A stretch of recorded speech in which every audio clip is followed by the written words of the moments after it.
ମୋର ପ୍ରିୟମାନେ,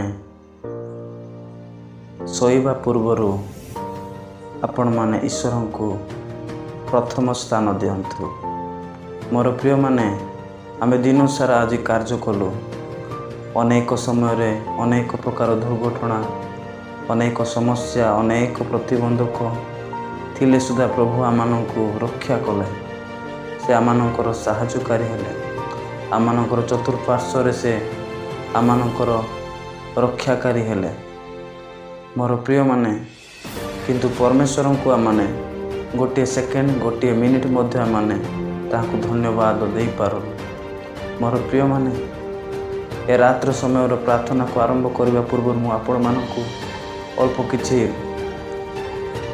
ଜଣାଇବାକୁ ଚାହେଁ ଯେ ଏ ଶୋଇବା ପୂର୍ବରୁ ଆପଣମାନେ ପ୍ରଥମ ସ୍ଥାନ ଈଶ୍ୱରଙ୍କୁ ଦିଅନ୍ତୁ।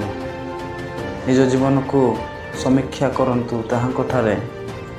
କାରଣ ମୋର ପ୍ରିୟମାନେ, ଉତ୍ତମ ନିଦ୍ରା ଶରୀରର ଉପକାରିତା ଅଟେ, ଶରୀର ନିମନ୍ତେ ସ୍ୱାସ୍ଥ୍ୟଜନକ ଅଟେ। କିନ୍ତୁ ଏହି ନିଦ୍ରା ସମସ୍ତଙ୍କୁ ଉତ୍ତମ ଭାବରେ ନିଦ୍ରା ମିଳିନଥାଏ।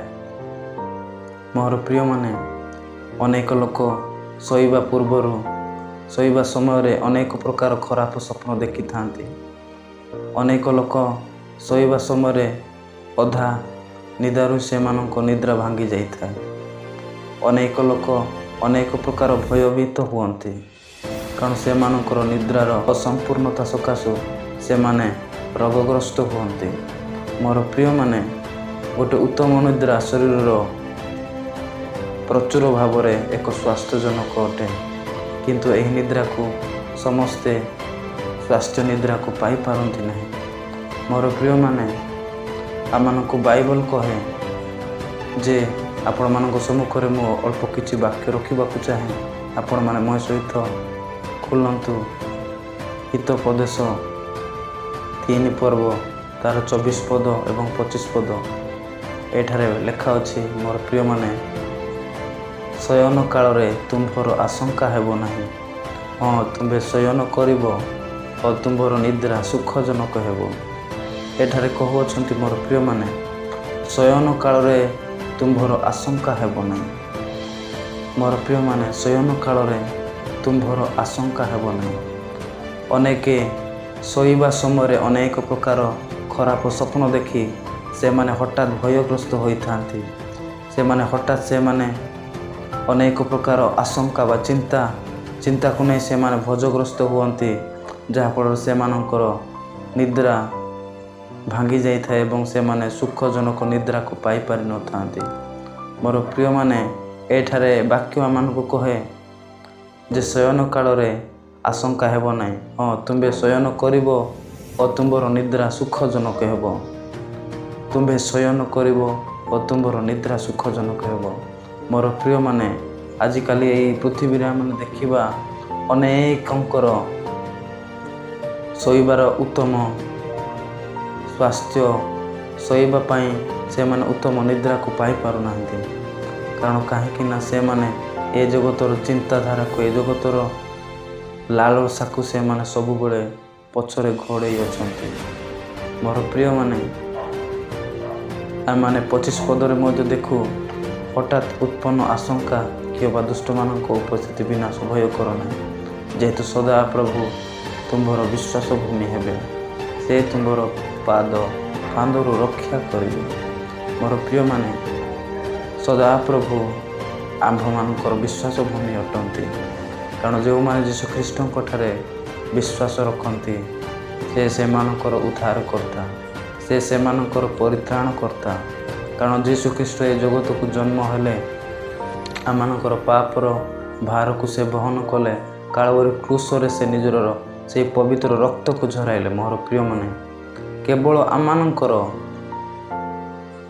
ମଙ୍ଗଳ ପାଇଁ, କେବଳ ଆମମାନଙ୍କର ଉଦ୍ଧାର ପାଇଁ, କେବଳ ଆମମାନଙ୍କର ରକ୍ଷା ପାଇଁ। ମୋର ପ୍ରିୟମାନେ, ଯଦି ଆମେମାନେ ଉତ୍ତମ ନିଦ୍ରା ପାଇବା ପାଇଁ ହେଲେ ପ୍ରଥମ ସ୍ଥାନ ଆମମାନଙ୍କୁ ପ୍ରଭୁ ଯୀଶୁଖ୍ରୀଷ୍ଟଙ୍କୁ ଦେବାର ଆବଶ୍ୟକତା ଅଟେ। ମୋର ପ୍ରିୟମାନେ, ଯେ ଉତ୍ତମ ନିଦ୍ରା ପାଇଁ, ଆମମାନଙ୍କ ଉଜ୍ଜଳ ଭବିଷ୍ୟତ ପାଇଁ, ଆମମାନଙ୍କ ପରିବାରର ସୁଖ ପାଇଁ, ଆମମାନଙ୍କ ସ୍ୱାସ୍ଥ୍ୟ କ୍ଷେତ୍ରର ଜୀବନ ପାଇଁ ଆମମାନଙ୍କ ଶାରୀରିକ ଜୀବନ ପାଇଁ ଏବଂ ଆମମାନଙ୍କ ଆର୍ଥିକ ଜୀବନ ପାଇଁ ଆମମାନଙ୍କର ପ୍ରତିଟି ବିଷୟ ପାଇଁ ଆମମାନଙ୍କୁ ପ୍ରଥମ ସ୍ଥାନ ପ୍ରଭୁ ଯୀଶୁଖ୍ରୀଷ୍ଟଙ୍କୁ ଦେବା ପାଇଁ ଅତି ନିହାତି ଆବଶ୍ୟକ ଅଟେ। କାରଣ ସେ ଆମମାନଙ୍କର ବିଶ୍ୱାସ ଭୂମି। ଯେଉଁମାନେ ତାହାଙ୍କଠାରୁ ବିଶ୍ୱାସ ରଖନ୍ତି ସେମାନଙ୍କର କୌଣସି ଅଭାବ ହେବ ନାହିଁ। ସେମାନଙ୍କର କୌଣସି ଅଭାବ ହେବ ନାହିଁ ମୋର ପ୍ରିୟମାନେ। ତେଣୁ ମୁଁ ଆପଣମାନଙ୍କ ସମ୍ମୁଖରେ ଏହି ବାକ୍ୟ ରଖିବାକୁ ଚାହେଁ ଯେ ଆପଣମାନେ ଶୋଇବା ପୂର୍ବରୁ ପ୍ରଥମେ ପ୍ରଭୁ ଯୀଶୁଖ୍ରୀଷ୍ଟଙ୍କଠାରେ ନିଜର ଜୀବନକୁ ସମର୍ପଣ କରନ୍ତୁ। ତାହାଙ୍କୁ ଆପଣମାନେ ଜଣାନ୍ତୁ। ଏ ଦିନର ପ୍ରତିଟି କାର୍ଯ୍ୟରୁ ତାହାଙ୍କୁ ଧନ୍ୟବାଦ ସହ ଆପଣମାନେ ବିଶ୍ରାମ କରନ୍ତୁ। ତାହେଲେ ଆପଣମାନେ ଉତ୍ତମ ନିଦ୍ରା ପାଇପାରିବେ। ଆସନ୍ତୁ ମୋର ପ୍ରିୟମାନେ, ଆଜିର ପ୍ରାର୍ଥନାକୁ ଆମମାନେ ଆରମ୍ଭ କରିବା। ଆପଣମାନେ ଚକ୍ଷୁ ବନ୍ଦ କରନ୍ତୁ ଏବଂ ମୋ ସହିତ ଆପଣମାନେ ପ୍ରାର୍ଥନାରେ ଯୋଗଦାନ କରନ୍ତୁ।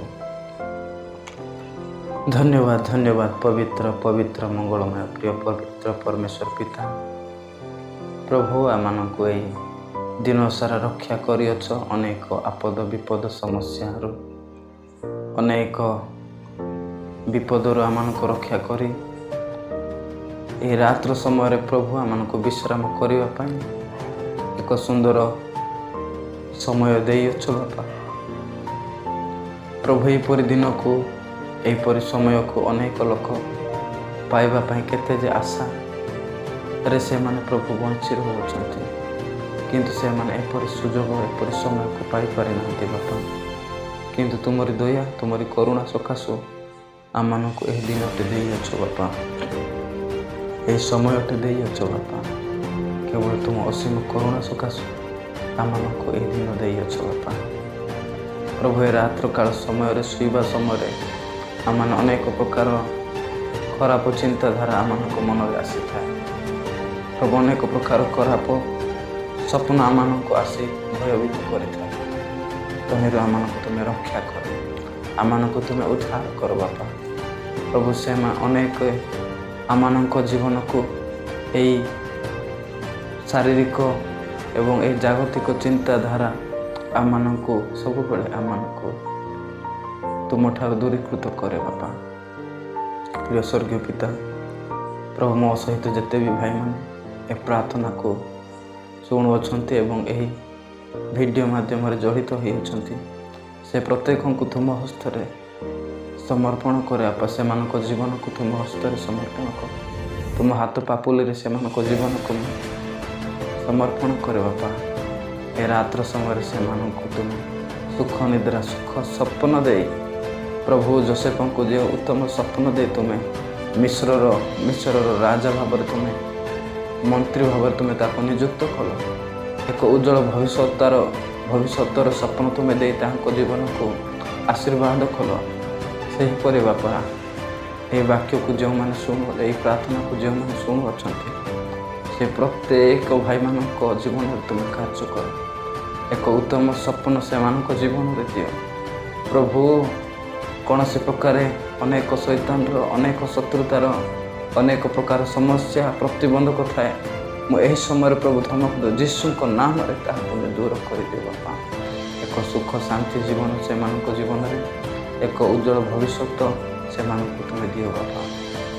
ପବିତ୍ର ପିତା, ତୁମର ଯଦି ଇଚ୍ଛା ହୁଏ ପ୍ରଭୁ, ତୁମରି ଇଚ୍ଛା ଯଦି ହୁଏ ବାପା, କାଲି ଏକ ନୂତନ ଦିବସ ଦେଇ ପ୍ରତ୍ୟେକଙ୍କୁ ଏକ ନୂଆ ଆଶାର କିରଣ ଦେଇ ସେମାନଙ୍କୁ ତୁମ ହସ୍ତରେ ନିଜକୁ ସମର୍ପଣ କରି ଦିନକୁ ଆରମ୍ଭ କରିବା ପାଇଁ ସାହାଯ୍ୟ କର। ଏ ରାତ୍ର ସମୟକୁ ତୁମ ହସ୍ତରେ ଦିଅ ବାପା। ଏ ରାତ୍ର ସମୟକୁ ତୁମ ହାତ ପାପୁଳିରେ ରଖେ। ତୁମେ ହିଁ ଗୌରବ ମହିମା ସମ୍ଭ୍ରମ ଆଦର ପାଇବା ପାଇଁ ତୁମେ ଯୋଗ୍ୟବନ୍ତ ଈଶ୍ୱର। ଏ ଛୋଟ ପ୍ରାର୍ଥନା ପ୍ରିୟ ପ୍ରଭୁ ଯୀଶୁଙ୍କ ନାମରେ ମାଗୁଅଛି।